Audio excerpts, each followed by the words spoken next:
de nada, bienvenidos a todos y a todas a la Casa del Pueblo Virtual de la Agrupación Socialista de Moncloa. Hoy vamos a charlar esta tarde con Antonio Tejada. Primero, muchísimas gracias, Antonio. Me pasa lo de siempre, que es que tengo todo en cascada y me cuesta un trabajo tremendo hablar porque os veo a todos y no veo a Antonio. Aquí ya te tengo localizado. Pues Antonio, que empezar dándote las gracias por haber aceptado nuestra invitación y por compartir esta tarde con nosotros, que estoy segura de que va a ser, como decías en el previo, muy interesante y muy productivo. Por contaros o haceros una pequeña reseña biográfica de Antonio. Antonio es licenciado en Ciencias de la Educación por la Universidad de Granada y licenciado en Comunicación por la misma universidad. Es fundador, es que me he tenido que hacer una chuleta porque Antonio es un tipo estupendo, pero aparte de un tipo estupendo, muchísimas cosas más y no me quería dejar nada. Es fundador y presidente de Emprendedores con Discapacidad, fundador y CEO de La Ciudad Accesible, profesor investigador por la Universidad Rey Juan Carlos y director del primer observatorio de investigación y acción permanente a nivel internacional sobre diversidad humana e igualdad de oportunidades a través del diseño. Está volcado en proyectos de no discriminación e inclusión y, sobre todo, si hay una cosa que caracteriza a Antonio, y lo comprobaréis ahora, es que es un pedazo de comunicador y tiene la capacidad de trasladarte una enorme pasión por lo que hace y, sobre todo, de hacer entender al que le está escuchando que lo que tiene que ver con la accesibilidad debe de estar no solo en el centro de la agenda política, sino que es absolutamente indispensable y que además nos favorece a todos. Así que yo me callo ya, Antonio, muchísimas gracias y cuando tú quieras. Bueno, pues muchísimas gracias, Estefanía, por la presentación. Sobre todo lo que yo quiero que, bueno, en estos 20 minutos, ¿no?, que más o menos voy a tener de charla, sobre todo lo que quiero es que veáis la accesibilidad como una oportunidad de hacer política útil, de hacer política comprometida, de hacer política social y, sobre todo, la que se ha puesto muy de moda, el no dejar a nadie atrás, pues tenerlo muy presente, ¿no? Porque un poco lo que da sentido a la charla de hoy, que se ha titulado Ciudades Adaptadas, es precisamente la importancia que tiene la diversidad humana en nuestras ciudades. No solamente a nivel de espacio público, a nivel de arquitectura, a nivel de edificación, sino también a través también de políticas que tienen que tener en cuenta que somos iguales en derechos, pero hay que respetar muchísimo esa diversidad que tenemos todas las personas, que nos hacen ser muy diferentes a la vez. Eso implica que no homogeneicemos nunca soluciones y estandaricemos las mismas. Porque cuando se estandariza una solución, sobre todo para que las personas, siempre vamos a dejar a muchas excluidas. Por eso yo creo que todos estamos de acuerdo, todos los que estáis aquí, estamos de acuerdo de que es más importante creer en la equidad que en la igualdad. Porque al final la igualdad es un café para todos y lo mismo le ponemos un café a una persona que es hipertensa. En cambio, la equidad es la que va a estudiar minuciosamente a cada persona como individuo y vamos a ver qué necesita para no dejarlo atrás. Lo mismo necesita 2 tazas de café y lo mismo otro necesita medio café solamente. Esto es importante a la hora de tener en cuenta que esas ciudades adaptadas, esas ciudades accesibles, esas ciudades inclusivas, son ciudades al final mucho más humanas que otras. Está claro que en las ciudades últimamente hemos podido ver cómo se están deshumanizando, sobre todo centros históricos, sobre todo zonas en las cuales, pues bueno, se están dejando a un lado lo que es el interés que debe primar, que la ciudad. Por eso el ciudadano es ciudadano, porque la ciudad es ciudad. No podemos romper esa alianza histórica que ha unido siempre al ciudadano con la ciudad. Y últimamente anteponemos otro tipo de intereses que muchas veces son económicos, porque son zonas comerciales que se da un uso totalmente mercantilista y, por ejemplo, estamos echando a personas de la tercera y cuarta edad de su edificio y otro tipo de situaciones. Yo sí quería un poco que, sobre todo, sobre todo por el foro en el cual estamos, que estamos en una agrupación socialista, en este caso de Moncloa, del PSOE de Madrid. Importante que también abordemos el tema de la accesibilidad como un tema político.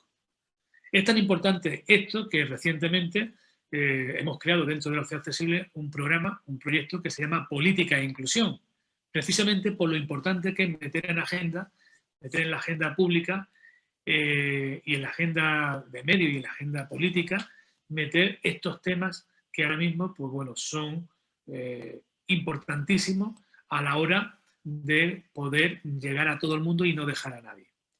En este tipo de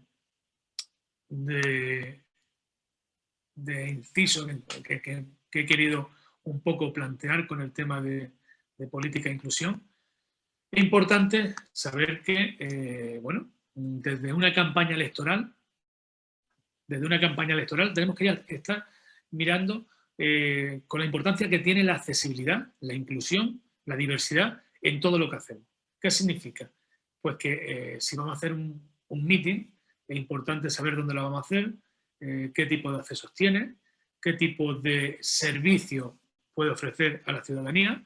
Si, por ejemplo, tenemos en cuenta esa diversidad a la hora de la ubicación de los mismos, si sabemos que se van a venir personas en silla de ruedas, si van a venir personas mayores y tenemos que habilitar zonas de asientos especiales, si van a venir pues bueno, personas con necesidades, yo digo, con cualquier tipo de necesidad, porque también hay muchísimas veces que la discapacidad no es la única situación propicia de ser beneficiaria de la accesibilidad.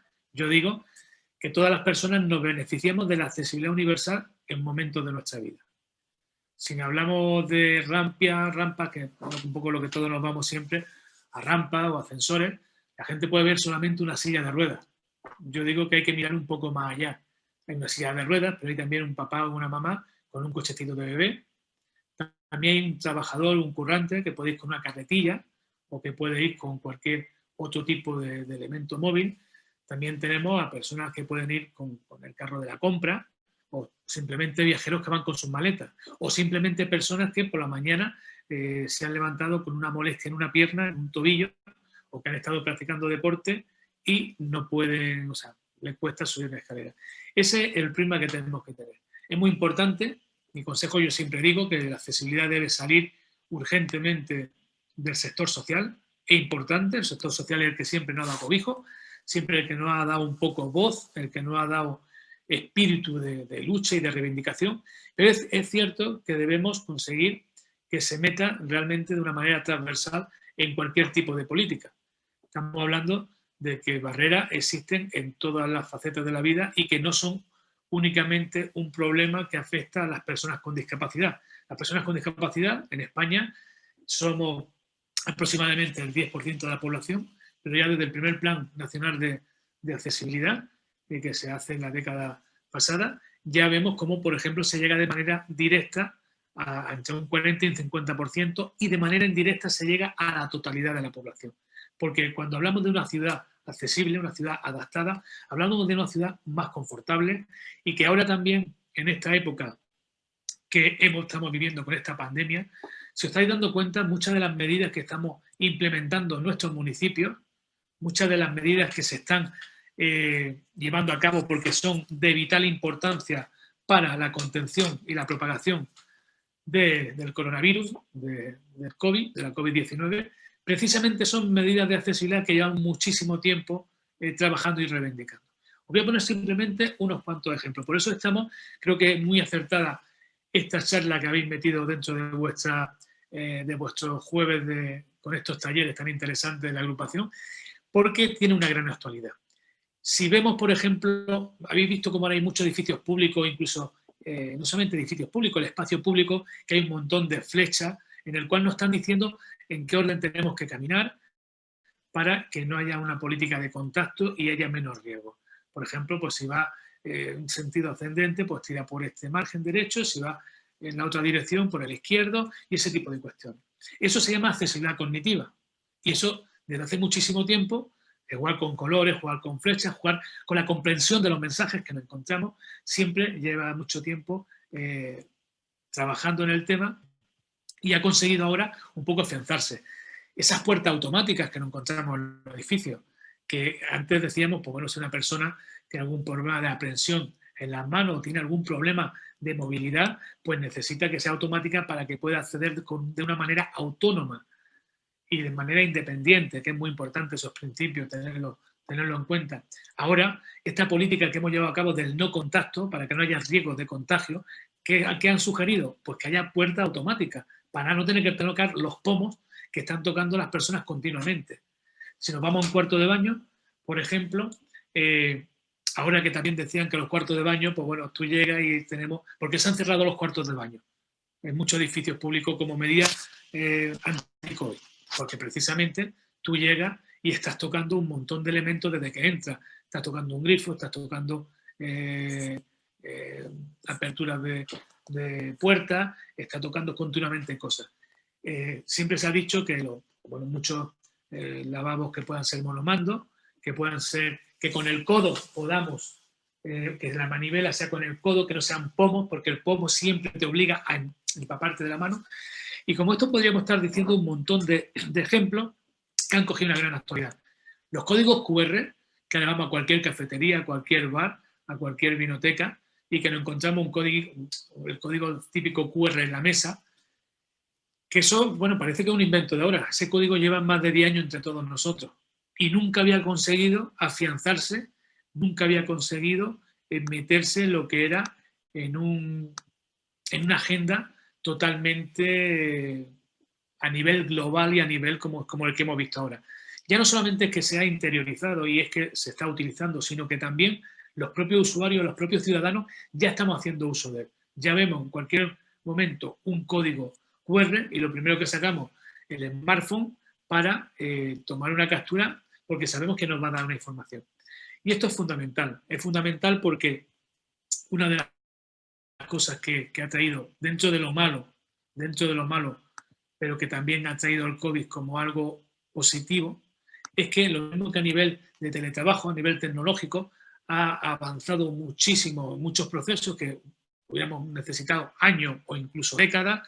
También el tema de la accesibilidad ha puesto de manifiesto lo importante que es que las ciudades sean más accesibles, que los anchos de las aceras sean grandes, no solamente como decíamos nosotros antiguamente, que era para que dos sillas de ruedas se encontraban, que pudieran ir en ambas direcciones y no que uno no se pudiera tirar de la silla, no pudiera salir de la acera, sino que pudieran totalmente cruzarse. Eso ahora lo hemos visto que también eran medidas interesantes o medidas prioritarias para poder tener ese distanciamiento social de seguridad que se ha puesto ahora, que es muy necesario, ¿no? Y como eso, pues bueno, otro tipo de cuestiones como estaba comentando.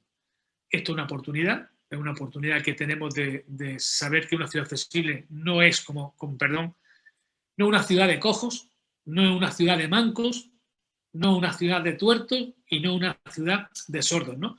Una ciudad accesible es una ciudad confortable para toda la población. Porque yo, por ejemplo, cuando aquí, a ver, que se me vea, yo tengo una discapacidad del 66%, de todo lo que se ve, pero me afecta en gran parte desde la parte derecha. Yo no hablo de mancos, yo hablo de zurdos. ¿Por qué? Porque mancos hay muy poquito en el mundo. En cambio, zurdos somos el 14% de la población. Las necesidades que tengo yo que me discriminan por no existir un diseño universal son las mismas situaciones excluyentes que cualquier zurdo del mundo padece en su día a día. Entonces, es el cambio de concepto que tenemos que tener claro. Que cuando apostamos por políticas inclusivas, por políticas accesibles, es apostar por políticas más humanas en las que se tiene en cuenta la diversidad de la persona y donde damos una respuesta lo más pormenorizada para cada una de las necesidades que nos vamos a encontrar.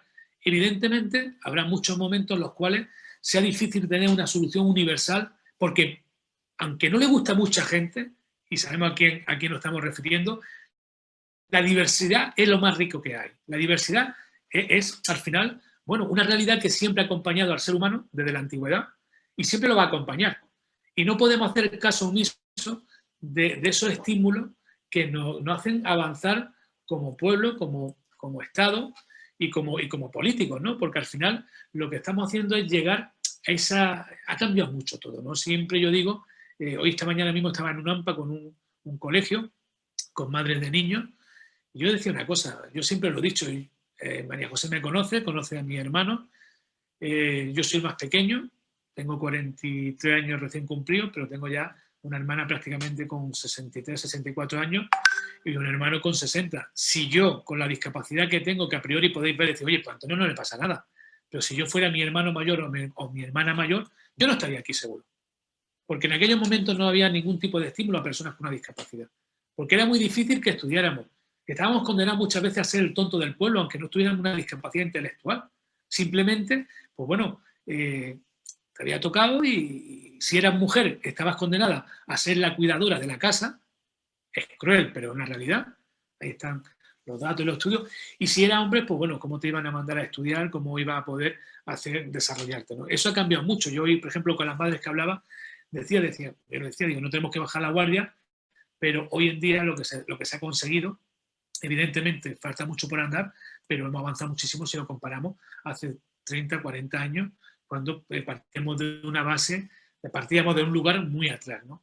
Ahora, por eso yo decía que importante ha sido el COVID dentro de lo malo para ver el potencial que tienen estas políticas de accesibilidad, porque también nos está haciendo ver que muchos de los discursos que años atrás intentábamos llevar al político, intentábamos llevar a la empresa pública, intentábamos llevar también a la ciudadanía, pues al final caía un poco en tierra de nadie.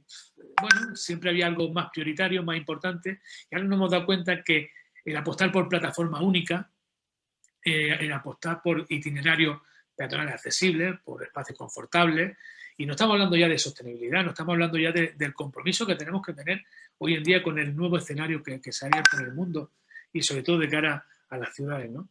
Y yo creo que eso sí es muy, muy importante tenerlo presente. Una ciudad adaptada, yo solamente quiero que tengáis una cosa clara, una ciudad adaptada hay que romper la vinculación, que es una ciudad para personas con discapacidad.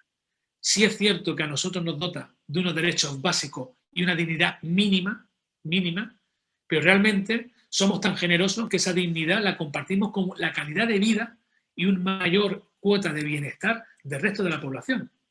Porque esas pequeñas acciones, además, yo digo que por favor cuando vayáis a sitios donde haya adaptaciones hechas, donde os encontréis una rampa en un edificio y hay una escalera, una rampa, a no ser que sea una rampa en zigzag que tarda mucho tiempo, pero rampas que las dos empiecen, o sea, que a la misma altura empiece la rampa y las escaleras, ya veréis por dónde pasan todas las personas. Ya veréis por dónde pasa. Todo el mundo se va a la rampa porque es mucho más cómoda, es mucho más... Y no estamos hablando ahí que llevemos una maleta, un cochecito de bebé, o que vayamos en silla de ruedas, sino simplemente de manera bípeda, una marcha ordinaria, siempre hacemos ese uso. Y como eso en cualquier otro tipo de situación. Eso es importante, romper eso, tener en cuenta que al final la diversidad somos todos, porque todos en cualquier momento de nuestra vida o de nuestro día tenemos una cierta diversidad. Ya sea porque vamos llevando algún tipo de bolsas que hemos estado comprando o porque tenemos algún tipo de lesión transitoria o porque, por ejemplo, podemos tener otras situaciones totalmente normales, pero que también te hacen ser un beneficiario del primer grado, como por ejemplo un embarazo, o personas que son obesas o tienen un sobrepeso y que tampoco no tienen ninguna discapacidad, pero ese sobrepeso, esa obesidad, le genera muchos problemas. ¿Sabéis cuántos problemas, por ejemplo, se dan a veces en las ciudades porque se han calibrado los semáforos? El tiempo de cruce de una calle se ha tenido en cuenta varón blanco de 30 a 40 años en plenas facultades físicas y mentales. Claro, luego te encuentras que no hay tantos varones blancos de 30 a 40 años, 1,90 m, y con todas las plenas y todas las capacidades al máximo nivel. Nos encontramos gente más bajita, gente más alta, gente con una cojera, gente con sobrepeso, gente que va arrastrando los pies porque ya está en la tercera o cuarta edad, etcétera, ¿no? Y al final, siempre, ¿cuántas veces tenemos que reajustar esos tiempos de espera de los semáforos? Porque muchas veces dejábamos a la gente más vulnerable en mitad de la calzada sin poder llegar a la otra parte de la acera. Eso es lo que yo digo, que nunca debemos dejar a nadie atrás. Siempre me gusta jugar con esa metáfora del semáforo, que es algo muy visible, que es cuando vamos a cruzar un semáforo, y sí, nosotros podemos cruzarlo en prácticamente 15 o 20 segundos, pero miramos para atrás Y nos damos cuenta que hay muchísimas personas que llevan otro ritmo en la vida, que llevan otra velocidad, que ocupan otro espacio y que deben tener las mismas oportunidades que nosotros. Porque no somos nosotros más que ellos ni ellos más que nosotros. Simplemente tenemos que garantizar que cualquier persona tenga los mismos derechos y sobre todo tenga las mismas oportunidades. Yo creo que eso es importantísimo tener en cuenta cuando hablamos de lo que es una ciudad adaptada, una ciudad accesible, una ciudad inclusiva o una ciudad, como me gusta decir, del futuro, ¿no? De una ciudad que no solamente se tenga en cuenta lo que es la realidad de la diversidad hoy, sino que tenga también en cuenta la diversidad y la realidad del mañana. Cada vez más hay una población con las capacidades más mermadas. Cada vez más, estadísticamente, las personas tienen más necesidades porque cada vez más, pues bueno, avanza la ciencia, avanza la medicina, avanzan los productos de apoyo, etc. Yo me acuerdo hace, no tanto, hace quizás entre 15 y 20 años, que no sé si vosotros acordáis que nos asomábamos a las calles o íbamos por la calle y era muy difícil ver a una persona mayor por la calle, una persona en silla de ruedas, con andadores, como mucho mirábamos para los balcones y a veces los veíamos tomando el sol, pero era como una parte de la, o incluso gente con discapacidad. Yo creo que había muchas familias que tampoco nos sacaban demasiado porque a veces éramos crueles con mirada o a veces, bueno, no estaba preparado el entorno para salir. Esto ha cambiado en parte porque se ha trabajado mucho también en esa visibilidad, en esa concienciación, en poner en valor lo que es la diversidad, en no avergonzarse de que tenemos un hijo con una discapacidad o que uno mismo puede tener una discapacidad, una necesidad especial. Yo creo que eso ha hecho también que a nivel público, a nivel político, veamos que se puede, que es algo que es una gran herencia, un gran legado que podemos dejar a los demás, ¿no? Y yo cuando hablamos de esa política de inclusión que es tan importante a través de la accesibilidad, es importante saber que el colectivo de personas con discapacidad seguimos siendo un grupo considerado en riesgo de exclusión. O sea, somos un grupo que actualmente somos un grupo muy vulnerable, que necesitamos políticas activas y que sigamos estando un poco en la agenda pública y en la agenda mediática, porque nos estamos jugando sobre todo esa dignidad mínima que podemos tener los humanos, pero sobre todo dejar ese legado, esa herencia a los que vienen después. Yo muchas veces digo que lo más importante que hay, o de los activistas, como puede ser mi caso, o de los políticos, como puede ser el vuestro, es el legado que dejamos después. Ese legado de decir, mereció la pena. Mereció la pena, como si hablamos también del voto accesible. ¿Quién no iba a contar que en España parece que desde que tenemos la transición y las primeras elecciones democráticas, todo el mundo podía votar? Y el año pasado nos enteramos que había 100 y pico mil españoles y españolas que no podían votar por su discapacidad.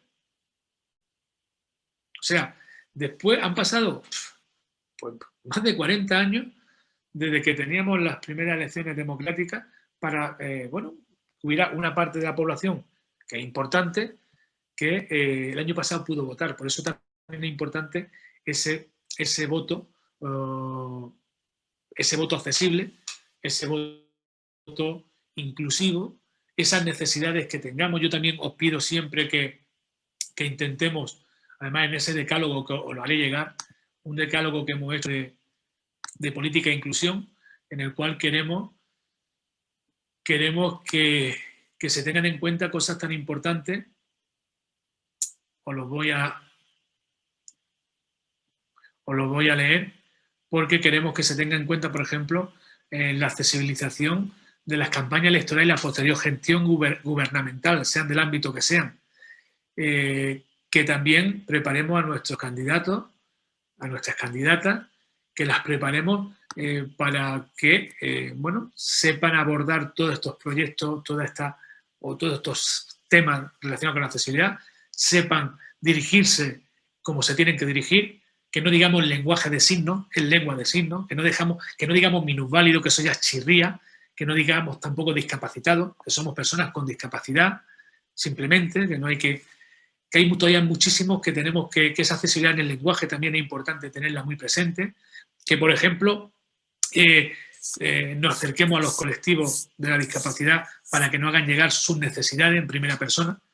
Es muy importante saber que tenemos que legislar y tenemos que hacer partícipes a los colectivos para que ellos mismos nos hagan llegar pues, sus necesidades. Luego ya también le daremos un filtro, por supuesto, técnico, un filtro legislativo, un filtro responsable de decir, oye, mira, podemos esto, no podemos esto, pero es importante que tengamos en cuenta que hay mucho, se ha avanzado mucho, pero nos falta muchísimo por avanzar y ahora es el momento, ¿no? Yo creo que partidos políticos, como en este caso el PSOE, PSOE de Madrid, la agrupación socialista de Moncloa, haya tenido una charla de este tema, es porque realmente estáis comprometidos por apostar muchísimo por estos valores, por conseguir realmente meter en agenda y meter en vuestro discurso político la accesibilidad, la importancia que tiene una ciudad adaptada, una ciudad accesible,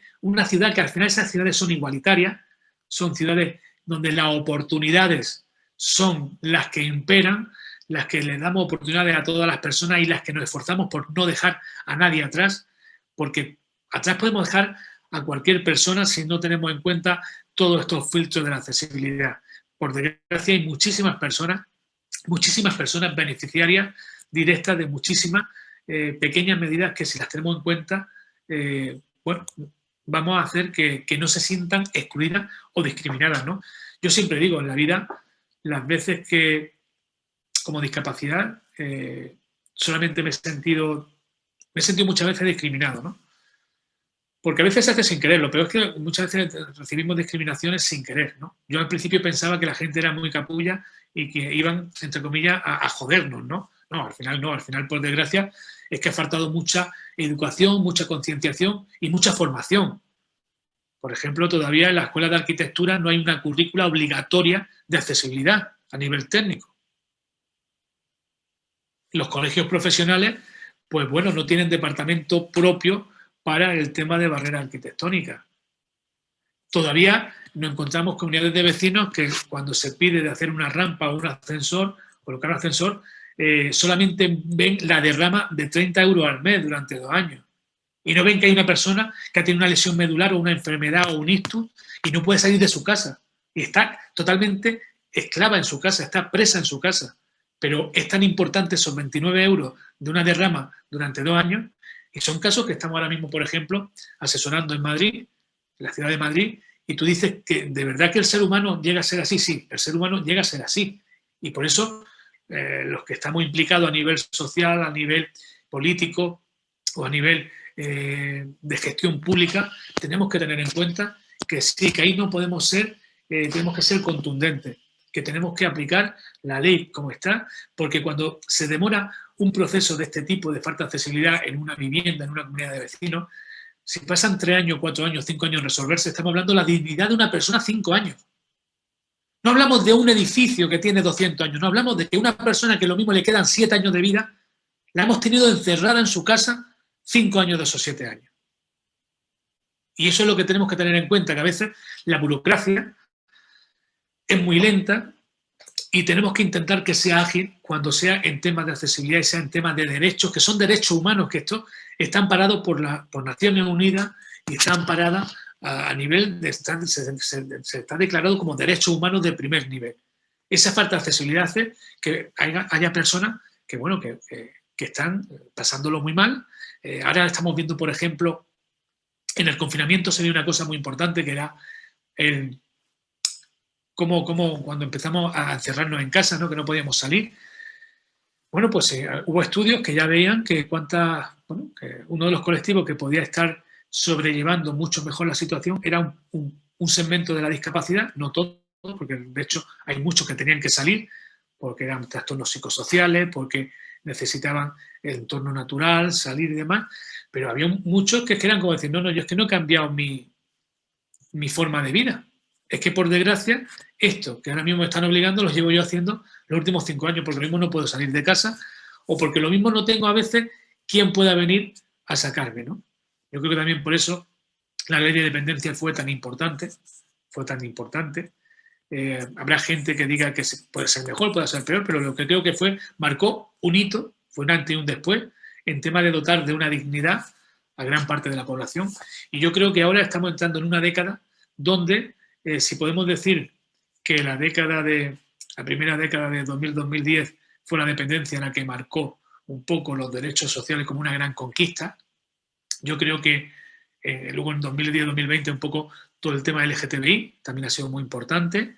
Yo creo que la década esta que estamos ahora, el 2030, que ahora está muy de moda con la agenda urbana, con los ODS y demás, yo creo que tiene que ser la década donde la accesibilidad deje de ser lo que está siendo ahora, que es algo novedoso, que es algo que prácticamente tienes que mendigar que se aplique, sino tiene que ser donde de verdad se democratice, se obliga al cumplimiento y se tenga en cuenta que una ciudad accesible es una ciudad más saludable, más segura, más confortable, porque además, mira, yo creé la ciudad accesible oficialmente en 2011, pero a mí me cambia mucho la vida en 2009, porque tengo un tumor en la pierna con riesgo de amputación, aunque tenía discapacidad de nacimiento, pero yo nunca, como era de nacimiento, pues bueno, nunca le había echado cuenta, pero en 2009, pues bueno, tengo un tumor, estoy 18 meses luchando con el tema y bueno, cuando me opero, pues me dice el cirujano de trata de escapado, ve lo que haces con tu vida y fue un poco dejar todo lo que estaba haciendo en aquel momento, que estaba con temas de marketing y comunicación, tenía una empresa de marketing y comunicación, también tocábamos temas de marketing político y entonces pues creamos la ciudad accesible. Cuando yo estaba en la rehabilitación, jamás se me olvidará, me acuerdo que, claro, jóvenes estaban muy poquitos, casi todos estaban por temas de cáncer, temas de tumores, de operaciones o accidentes. La mayoría era gente mayor, mucha gente mayor. Estábamos en una sala en el Hospital de Traumatología de Granada y había por lo menos 200 usuarios. Os voy a contar esta historia para que nos demos cuenta qué importante es lo que estamos hablando de una ciudad adaptada, una ciudad accesible. Bueno, pues claro, los jóvenes llegábamos muy asustados y no hablábamos con nadie, pero la gente mayor siempre nos preguntaba y nos decía, bueno, ¿qué te ha pasado, muchacho tan joven? ¿Qué haces aquí? Bueno, tú le contabas tu historia y tú le decías siempre, bueno, ¿y usted qué hace por aquí? Porque, ¿cómo qué hace? ¿Por qué está aquí? Y dice, no, bueno, yo llevo ya 2 años, yo soy de la casa. Ah, pero ¿cómo que 2 años? ¿Cómo que lleva usted 2 años? No, porque me caí y me rompí la cadera o me rompí la rodilla. ¿Y dónde se cayó usted, señora? Pues mira, me caí en un alcorque, un árbol no señalizado que no estaba bien tapado. El otro abuelillo te decía, no, yo me caí en un bordillo. El otro te dice, yo me caí porque estaba en una loseta de la calle de mi pueblo, en mal estado de la acera, y tropecé y me caí. Claro, yo ahí me di cuenta lo importante que es la accesibilidad en la ciudad. En 2 niveles. Uno, como ahorro social, porque estamos hablando de que esas caídas, ¿cuánto nos está costando al sistema? Varias operaciones, un montón de sesiones de rehabilitación, incluso indemnizaciones. Y sobre todo eso es la parte que en lo público pues nos puede afectar, decir, oye, pues mira, sí es cierto que una persona pues, que le hemos tenido que operar 3 veces por una caída en un alcorque y le tenemos que dar 70 sesiones de fisioterapia, tiene un coste. Pero lo más duro de todo es el coste personal que ha tenido esa persona. Una persona que era autónoma e independiente, que se hacía en su casa todas las tareas domésticas, aunque tuviera 70 años, 80 años o 90 años, que incluso salían a darse sus paseillos, eran totalmente independientes, dentro de la dependencia de tener muchos años, han pasado a ser totalmente dependientes de que su calidad de vida cayó en picado, una caída brutal. Y eso lo tenemos, es uno para mí, de lo más doloroso y más duro que nos encontramos en las ciudades por falta de accesibilidad. ¿Cuántas personas han cambiado la calidad de su vida por un accidente o una caída por culpa de una barrera, en este caso arquitectónica, que se han encontrado o se han tropezado en su ciudad?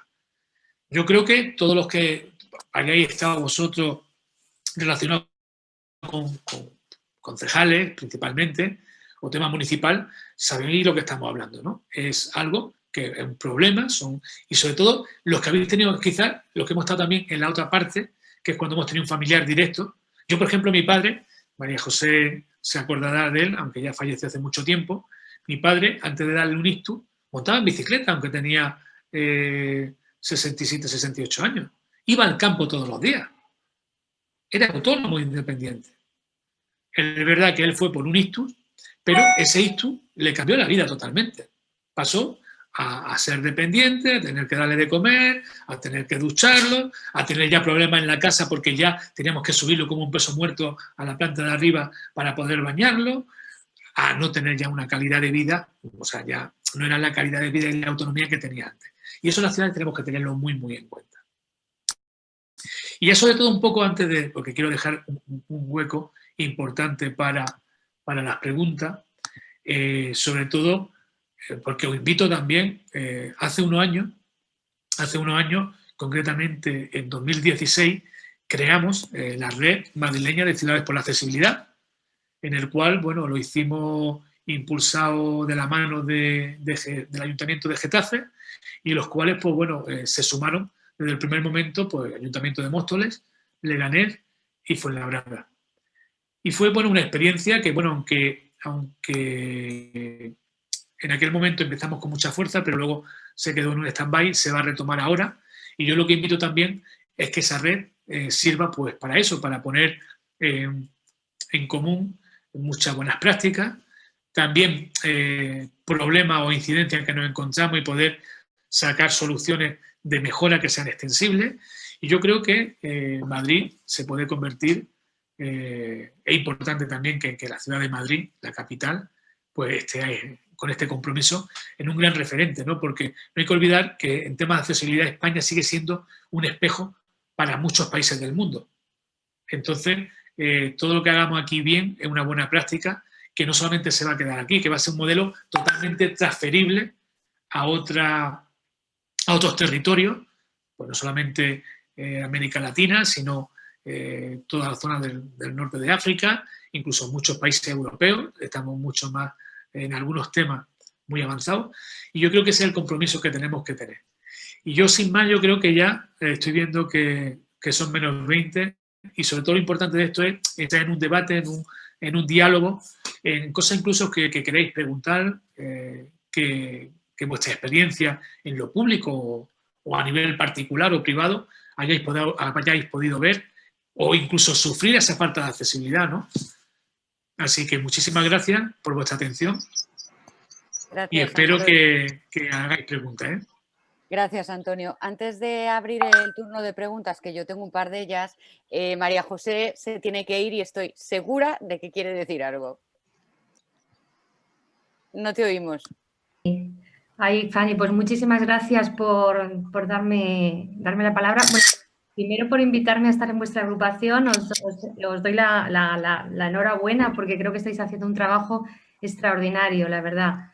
Y bueno, Antonio, Mariela, que veo a mucha gente, Isabel, a mucha gente que conozco, pero bueno, a mis amigos granaínos de Purullena, pues nada, un abrazo enorme y muchas gracias por tu exposición, Antonio, que bueno, que sabes que me apasiona el tema, me apasiona. Creo que sois unos grandes impulsores eso de la equidad y de la igualdad.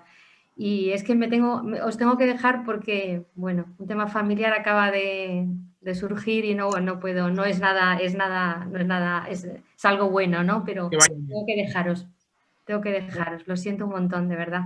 Muchísimas gracias, José. Un abrazo enorme. Un abrazo. Hasta luego. Hasta luego. Hasta luego. Sabía yo que iba a querer decir algo seguro. Yo te quería preguntar tres cosas, Antonio. Primero, ¿cuál sería para ti el ABC de una ciudad accesible? O sea, el mínimo.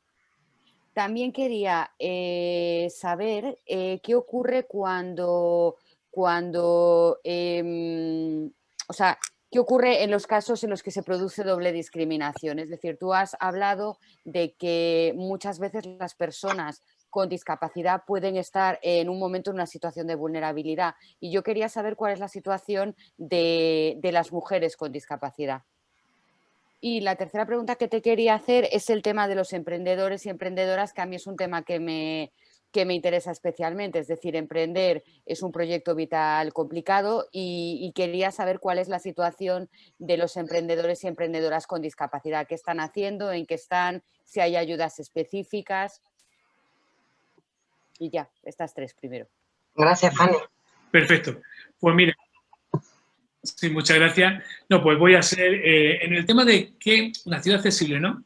¿Qué debe tener? Yo siempre digo, os voy a escribir aquí un decálogo, que fue un decálogo que cuando creamos hace unos años, no la red madrileña, sino la red española de ciudades accesibles, vimos como que no ha perdido vigencia, que era un poco...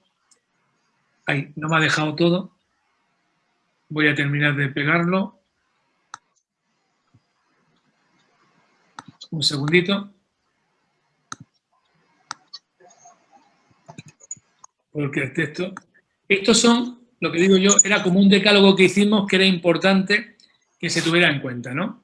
Está claro que yo creo que ya se tiene que tener políticas propias, o bien una concejalía, o bien un órgano que sea competente y que tenga una capacidad gestora suficiente para tomar decisiones, ¿no? Aunque haya un concejal responsable o incluso dentro de una concejalía. Por supuesto, tener un plan estratégico municipal. Ahora mismo con el tema de la ODS ha cogido mucha importancia también la accesibilidad a nivel transversal, porque hay mucho, bueno, prácticamente todos los objetivos de ciudades, de educación, lo tienen muy presente. Entonces, claro, aquí es donde nos dicen un poco que es tomarse un poco la accesibilidad en serio. Pero sobre todo, que tú me has dicho que 3 cosas tienen que ser accesibles. Yo creo que para que una ciudad sea accesible, tiene que ser una ciudad simplemente humana, teniendo en cuenta la diversidad de tu población y, sobre todo, sabiendo que todas esas inversiones que hagan no es una inversión cortoplacista, sino que es un legado que vamos a dejar a generaciones venideras. Por eso, cuando hagamos un pabellón deportivo, una plaza, no vayamos, o cualquier otro equipamiento, es bueno no ir a la normativa actual. ¿Por qué? Porque la normativa actual sabemos que un día dejará de ser actual porque vendrá algo superior. Muchos de los problemas que hemos tenido con la accesibilidad es que, bueno, estaban amparadas con normativas de hace unos años que luego fueron actualizándose y que al final, claro, ahora mismo no lo podemos cerrar porque, claro, es que cuando se presentó el proyecto hace 20 años era otra normativa la que estaba. Tenemos que ir siempre a máximo. Yo digo que siempre la accesibilidad tiene el mismo coste cuando se tiene en cuenta desde el diseño. Por eso también le pido a todos los técnicos, no solamente a las constructoras o a los que van a la obra a hacer las rampas, sino que los técnicos también lo tengan interiorizado, que lo incorporen como un elemento imprescindible para lograr esa equidad y que sobre todo pues al final vean que una ciudad es como la ciudad de los niños de Tonucci, ¿no? Yo digo, vamos a hacer ciudades de niños y ciudades de abuelos, porque si hacemos una ciudad donde los niños pequeños y los abuelos tengan su espacio y puedan tener su dignidad, está claro que el resto de la población va a tener una alta dosis de bienestar en esa ciudad. Eso es genial. Yo también os digo que para todo lo que necesitéis de propuestas ya más políticas en temas de ciudad accesible, de ciudades adaptadas, pues bueno, aquí nos ofrecemos altruistamente para todo lo que podáis necesitar. Para el tema de lo que me decías de esa doble discriminación, ojalá fuera una doble. Puede ser triple, cuádruple. Tú has dicho una mujer que tuviera discapacidad, ¿no, Estefanía? Sí. Sí. ¿Me escuchas? Sí, pero estaba pensando en lo que tú dices, en la doble, triple, o sea, ¿qué ocurre cuando hay más de una? Imagínate que esta mujer que tiene discapacidad es gitana y madre soltera que ha sido maltratada. Y que encima puede tener una baja alfabetización porque viene de una familia desestructurada y que se encuentra en una situación que tú dices, ¿qué haces, no? El problema es que la discapacidad, cuanto más ingredientes le pones, ya solamente con el tema de mujer, hombre, ya hay un gran desnivel. Cuanto más ingredientes le pones, cada vez mucho más excluyente y mucho más... sobre todo también porque, lo que he dicho antes, dentro de un ambiente familiar, cuando nacía una persona con discapacidad siempre era una desgracia, era como una situación que yo creo que hoy sigue vigente. Yo siempre le digo a los padres cuando me llegan que han tenido un niño pequeño, digo, mira, cuanto antes lo aceptes, antes empezará a ayudarle y tú a ser feliz, porque no te puedes estar lamentando toda tu vida. Imaginaros, por ejemplo, mis padres lo mal que tuvieron que pasar, porque yo cuando nací, claro, le dijeron que iba a morir. que no sabían cuánto tiempo iba a durar, ¿no? Pero tú imagínate tú, que se tiran toda la vida pensando que te vas a morir o que puedes tener una cierta patología. Yo siempre digo que hay que aceptar, oye, tiene esta discapacidad, me ha tocado, esto no es como la negación famosa del duelo, ¿no? Esto me ha tocado y punto. O sea, me podía haber tocado otra cosa, pero me ha tocado esto y lo que tengo que aceptarlo cuanto antes. Y ver también la fortaleza que puede tener esa situación. Porque me ha tocado, o sea, no tengo tiempo a lamentarme. Tengo que empezar desde el minuto cero a poder intervenir en esa oportunidad a ese hijo, que en este caso, o si es tu pareja porque ha tenido cualquier accidente, porque hay mucha discapacidad ahora mismo adquirida, que es personas que no tienen discapacidad de nacimiento ni por enfermedad, pero han tenido, bueno, por enfermedad sí, han tenido un momento en su vida, una situación discapacitante y han adquirido la discapacidad. Hay también, te puedo decir casos, Estefanía, de mujeres que, sobre todo conocemos casos de chicas, supongo que lo mismo hay al revés, pero los casos concretos que conocemos es que cuando tuvo accidentes lesionados medulares, pues bueno, los maridos intentaron, bueno, muchos se divorcian, otros no, otros se afianzan mucho más, ¿no?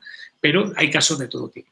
Entonces hay una gran discriminación. Ahí siempre decimos que las políticas tienen que estar un impulso especial, por ejemplo, ahora mismo, y enlazo con la tercera. Ahora estamos fuimos los fundadores de la primera asociación de emprendedores con discapacidad a nivel internacional, pero ahora ya vamos a crear este año la primera asociación es empresarial. Es diferente el matiz porque ya empresarial estamos hablando de que ya empezamos a competir en terrenos de CEPIME, en terrenos de COE y en un terreno económico, totalmente, ¿no? Antes el proyecto emprendedor era como una salida al autoempleo, a tener ese empoderamiento a las personas con discapacidad, pero en esta década hemos madurado y ya tenemos gran parte pues bueno, a coger ese tema. Pues bueno, si te digo, Estefanía, que estamos teniendo muchísimos problemas y hemos tenido muchísimos problemas en esta década, que llevamos trabajando el tema del emprendimiento. De hecho, los últimos años con la cátedra que tuvimos con la Universidad Rey Juan Carlos de Madrid, precisamente, hemos tenido muchísimos problemas para detectar mujeres emprendedoras con discapacidad. Y eso es un problema, porque la discapacidad más o menos está un poco en una balanza más o menos casi los mismos hombres que mujeres. Creo que de hecho hay hasta más mujeres que hombres, pero en cambio encontramos muchísimas menos mujeres emprendedoras con discapacidad. Ya no solamente emprendedoras, empresarias, ejecutivas y demás. Está claro que es una brecha muy importante, que hay que trabajar muchísimo, que también un poco pone de manifiesto, pues yo creo que a veces esas situaciones que pueden ser también micromachismos, ¿no? Que se daban en ambientes familiares sin ningún tipo de maldad, pero que se han quedado un poco en ese estereotipo, ¿no? Que si era una chica con discapacidad que se quede en casa, ¿dónde va a ir? Tú te quedas aquí, nos cuidas o haces las tareas de casa, y quizá no hemos empoderado a nivel formativo, a nivel de buscar una cualificación profesional y demás. Luego, en cambio, hay otras muchas que están siendo referentes y están siendo, bueno, mujeres, por decir, Pilar Díaz, que ha sido secretaria de Estado cuando llegó Pedro Sánchez al gobierno, estuvo de secretaria de Estado, que venía de Barcelona, pues un referente internacional con discapacidad, que venía del movimiento asociativo y también había sido concejala, creo que en el Ayuntamiento de Barcelona. Entonces ahí encontramos pues también casos de éxito, por supuesto, pero hay que seguir trabajando esa parte de fomentar esa equidad, ¿no? Y ver en qué estamos fallando para también dar unas políticas más que impulsen mucho más lo que es esa equiparación entre, por supuesto, las personas con discapacidad y las personas sin discapacidad, y dentro de la discapacidad las mujeres con discapacidad con los hombres con discapacidad, porque eso también es muy, muy importante. Gracias, Antonio. Y a nivel de empresa, como también me habías preguntado. Perdón. Sí, Perdón. Sí, no. Sí. Para que sigan hablando, que había por aquí, he leído que había gente. Lo que tú quieras. O Néstor, por ahí, terminar creo que de contestar algo, ¿no? a Fanny y seguimos preguntando. Son cosas muy importantes. Yo creo que ahí, por ejemplo, lo que estamos sacando, yo creo que son casi que líneas políticas que es importante empezar a trabajar, que las tengáis vosotros allí en la agrupación como propuestas futuras, como incluso a nivel de oposición también poder lanzar eso, que se están haciendo a nivel municipal programas propios para emprendedores con discapacidad a través de Madrid Emprende o a través de otros organismos. Y luego ya también, si dentro de esos programas propios de emprendedores con discapacidad hay políticas que quieran un poco pues, reimpulsar o impulsar el emprendimiento en femenino. Y más hoy, que hoy es el día precisamente de la mujer emprendedora, y también digo que es el día de la mujer emprendedora con discapacidad que debe empoderarse y demostrar todo el talento que tiene. Gracias. Bueno, me ha encantado tu charla. Me llamo Inés y soy de la ejecutiva. Y te quería preguntar una cosa porque, fíjate, no nos damos cuenta hasta que tenemos que utilizar, por ejemplo, yo he tenido una nieta, voy con el carrito y no quepo en las aceras de mi barrio. Entonces, es una verdadera pena porque tengo que estar subiendo y bajando, hay coches y, bueno, pues es un sinvivir.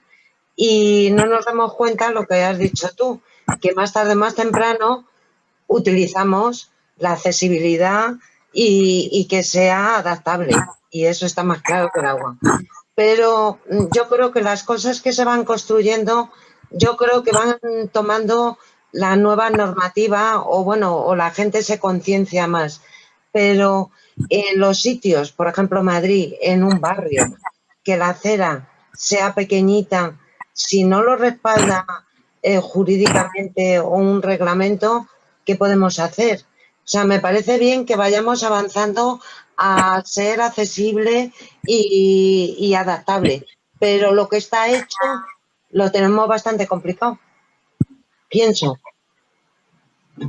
Sí, bueno, es cierto, pero yo creo que por eso también es importante cuando en ese decálogo que indicábamos, pues que haya una ordenación, que haya ordenanzas de accesibilidad universal municipales o renovarla en el caso que estén obsoletas. Entonces lo que tenemos que ver si hay y si hay, en qué estado está. Y también ver que, por ejemplo, sí, todo lo nuevo se vaya haciendo, pero se vaya haciendo bien 100%, porque, por ejemplo, yo estoy harto de supervisar espacios públicos recién inaugurados en muchas ciudades, no vamos a decir nombres, y ver que, por ejemplo, no se ha tenido en cuenta contraste cromático para diferenciar diferentes desniveles, porque hay personas con baja visión o despistados que van con el móvil cogiéndolo y no se dan cuenta y pueden tropezar, o otras muchas, o por ejemplo, muchas veces las arquetas depende en qué dirección estén, una silla de ruedas o un cochecito de bebé o una maleta puede entrar en la rueda o un tacón puede entrar, etcétera. Yo creo que es importante, sí, que todo lo nuevo tiene que ser accesible, pero tiene que ser accesible con la excelencia y al máximo, ver que se tenga en cuenta tipo de pavimento que no sea resbaladizo, que tenga contraste cromático, que... mira, una cosa, por ejemplo, intentar recordar alguna escalera en el espacio público que recordéis con doble pasamanos, no con uno solo. ¿Recordáis uno de alguna obra que recientemente hayáis estado? Pues es obligatorio por ley que las escaleras tengan doble pasamanos, a doble altura, para que personas con diferente tallaje puedan hacer uso de un lado, incluso en las dos direcciones.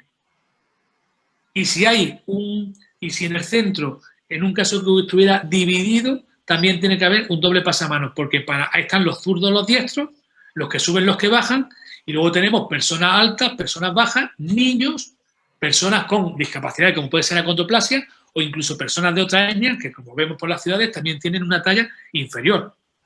Yo siempre digo una cosa, a mí el aseo perfecto con urinarios, y si no, cuando vayáis a un McDonald's, entrar, no es para hacerle publicidad, pero es cuando se ven como ponen los urinarios para los adultos y para los niños pequeños.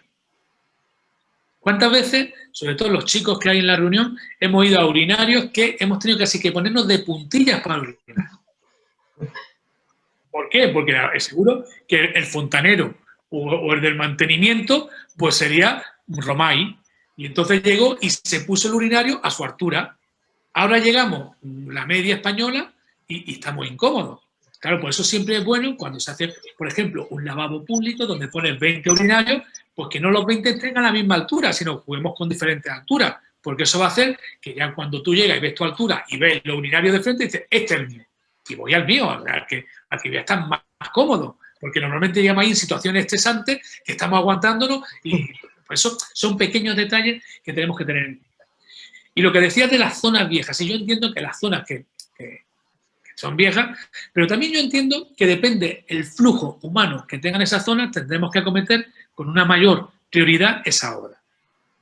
O como esté el pavimento o como estén las mismas. Lo que comentaba de tener que ir con el cochecito de bebé.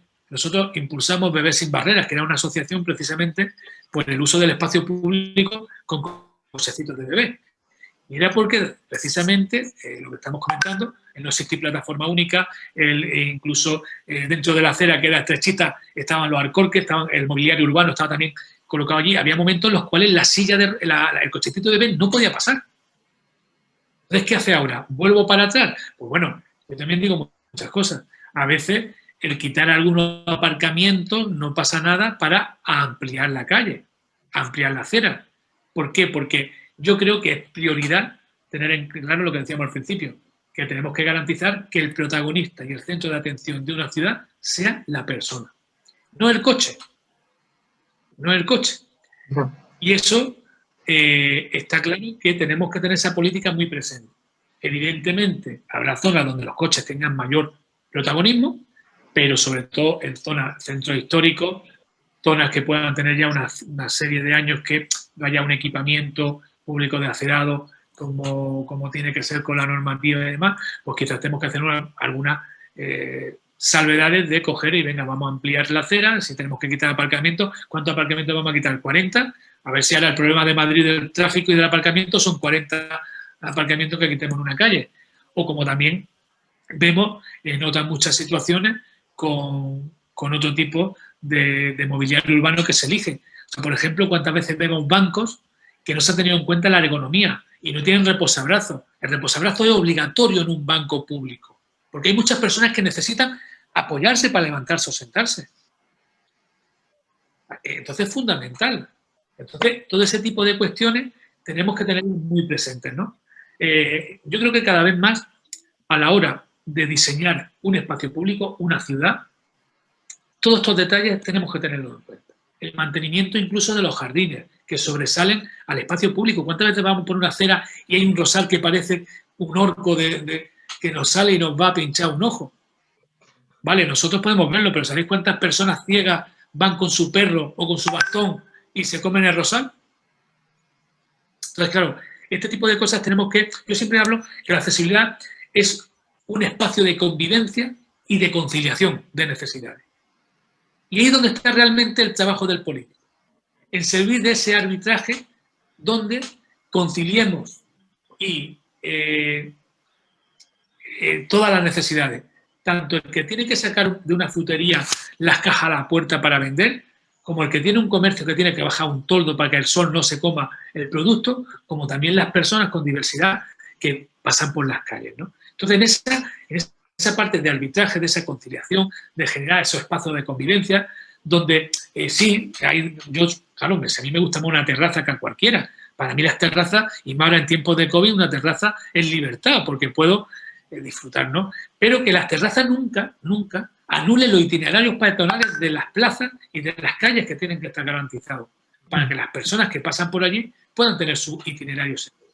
Entonces, todo eso es donde tenemos, yo creo que a nivel público, tenemos que tener ese compromiso, tenemos que ser esa vanguardia, ¿no? Yo creo que todavía podemos hacer mucha política con la accesibilidad, podemos generar mucha notoriedad con la accesibilidad, podemos incluso transformar las ciudades desde el punto de vista de la accesibilidad, y yo creo que lo que estáis haciendo sin duda es un ejercicio de compromiso con esa mejora y esa necesidad que debemos tener.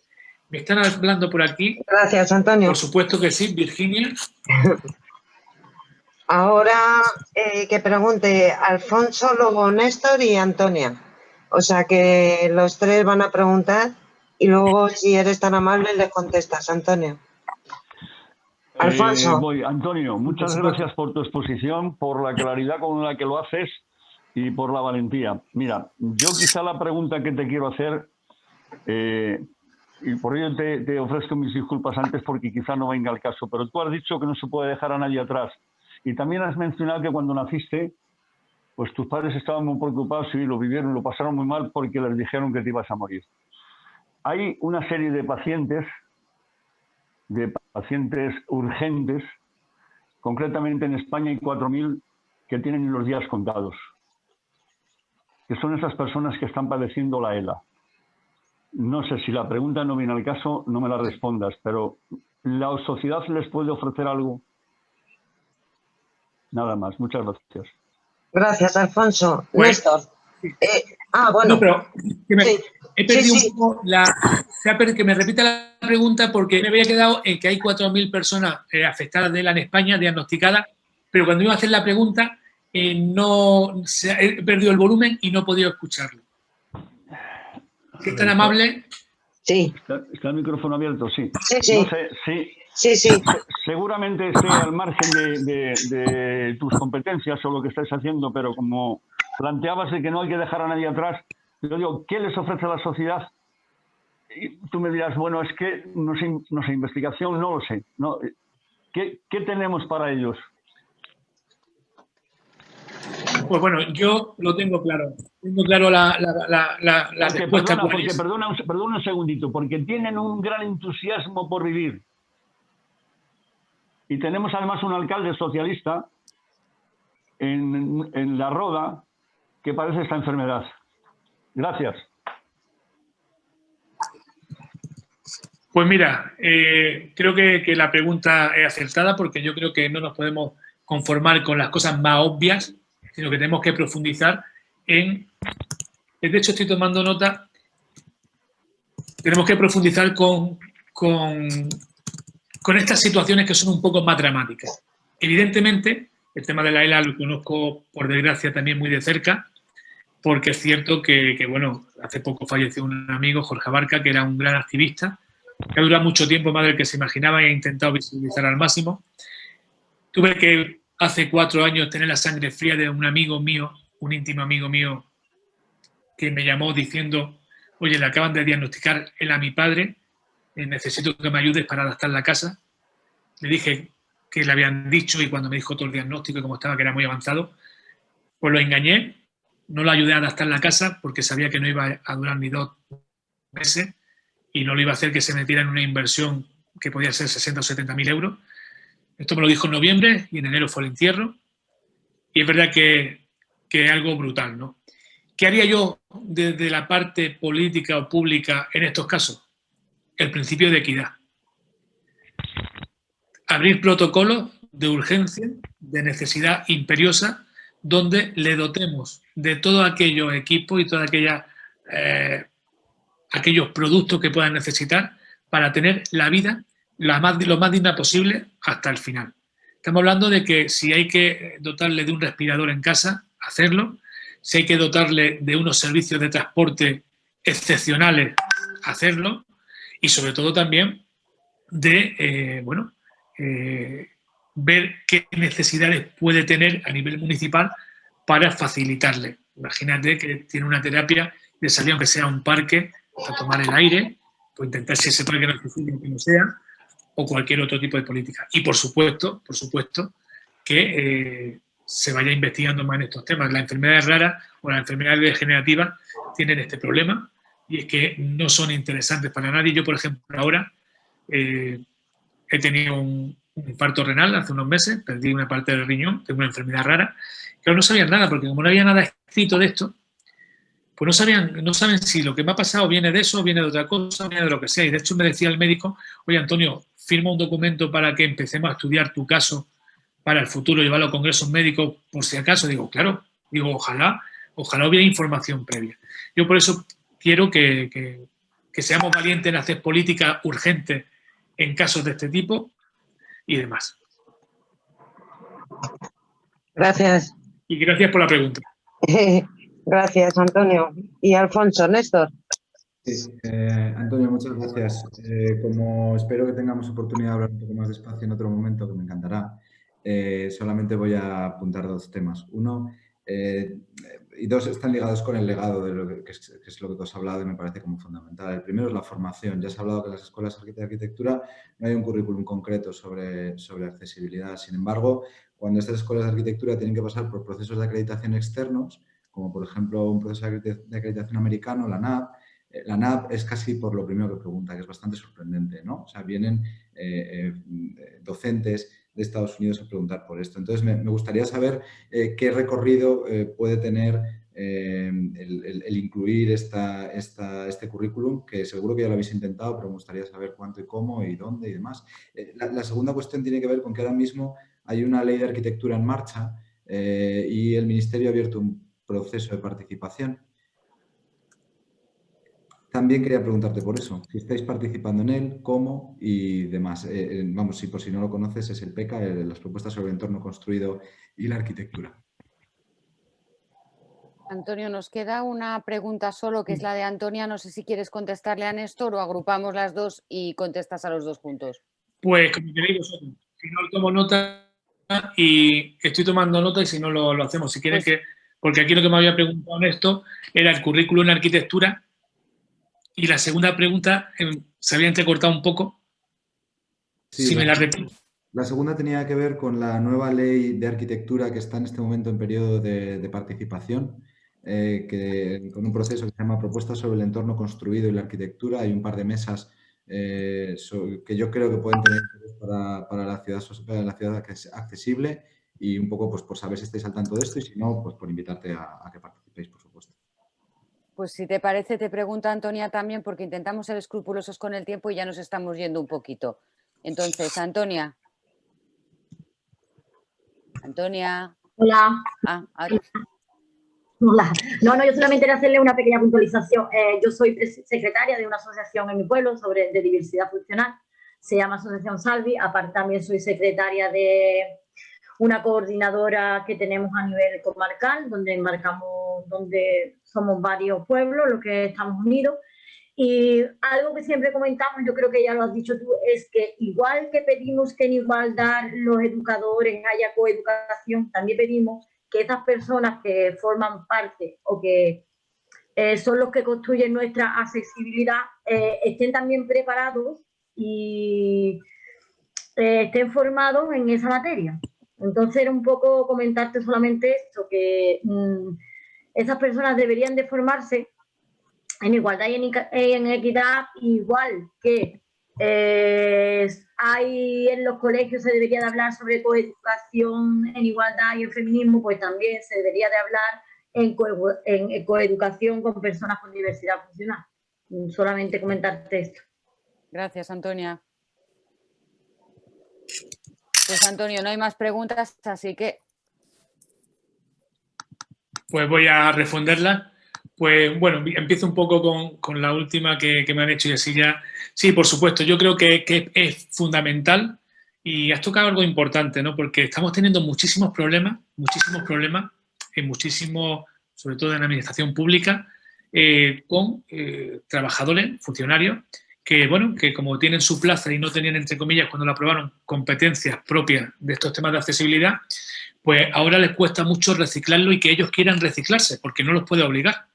Tiene que ser algo casi que de manera voluntaria. Y estamos viendo, por ejemplo, cómo hemos ido a diputaciones, cómo hemos ido a organismos de este tipo, y cuando se han ofertado formación interna especializada en accesibilidad, especializada en inclusión y en este tipo de cuestiones, pues apenas han venido alumnos, se han matriculado.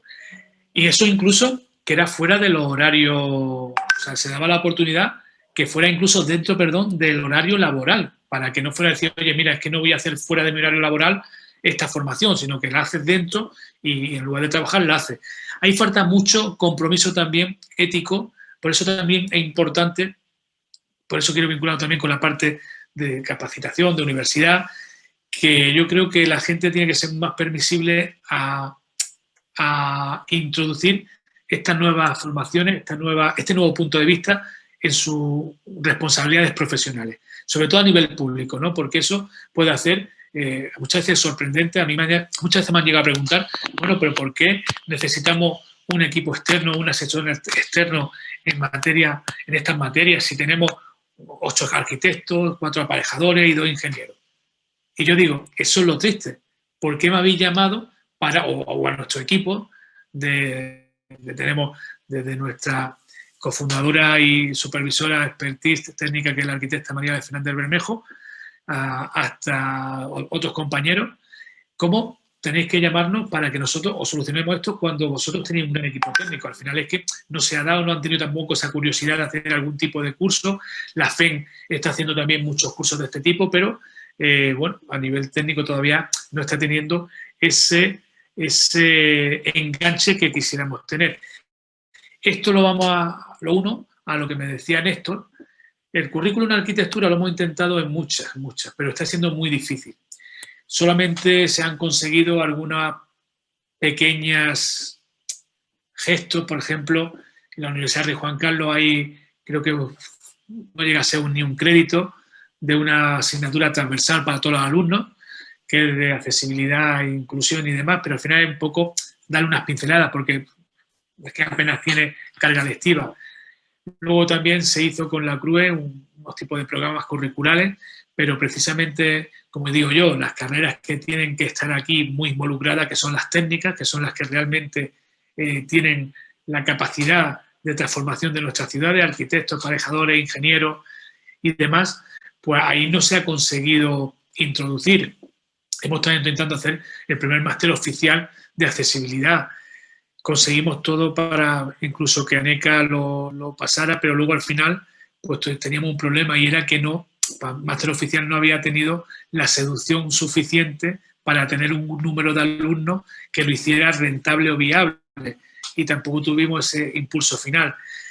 Al final yo creo que sigue siendo la accesibilidad en muchos campos sigue siendo algo muy, muy personal. Cuando hablo de personal es que no está arreglado, sino que alguien tiene el compromiso. Yo estoy convencido que, por ejemplo, los que estáis aquí tenéis el compromiso, tenéis el gusanillo, y estoy convencido que Néstor, como arquitecto, en todos los foros donde vaya a estar presente en el futuro y en todas sus responsabilidades públicas lo va a meter en agenda, pero va a ser como algo a nivel personal, no algo como que sea, oye, es que yo, si quiero sacarme el título de arquitectura, si quiero ser arquitecto, es que tengo que tener, por ejemplo, esta capacidad, ¿no? La gente al final, nosotros hemos llegado a tener conflictos con algunos arquitectos y en negarse a poner un doble pasamano en la entrada de un supermercado porque decía que era afearle la obra. Y cuando dijimos que esa obra era un supermercado y que ahí van gente, que puede haber personas con acondroplasia que puedan ir a comprar, ¿sabe lo que nos dijeron? Este arquitecto nos dijo que él nunca había visto un enano comprando en un súper. Entonces, claro, todavía no, yo siempre digo que a veces esas barreras mentales son las más difíciles de derrocar, ¿no? Nosotros cuando le pusimos a la organización La Ciudad Accesible estuvimos a punto de poner la sociedad accesible, porque realmente yo prefiero que la gente tenga este compromiso y luego ya será mucho más fácil hacer la ciudad accesible, ¿no? Porque ya la gente lo tendrá totalmente interiorizado. Entonces, en ese aspecto no bajamos el empeño, pero, por ejemplo, es triste y una oportunidad, ¿no? Podemos tener nuestro currículum, haber asesorado a muchísimos colegios profesionales, colegios de aparejadores, colegios de arquitectos, y precisamente cuando una entidad como la nuestra, externa, tenía que darle ese asesoramiento a esos, además se lo dábamos gratuito, a esos colegiados, eso era para hacérselo ver, ¿no? Era para decir, oye, tenéis que tener vosotros un departamento propio especializado en accesibilidad, que es una necesidad y una realidad que tenéis que dar una solución.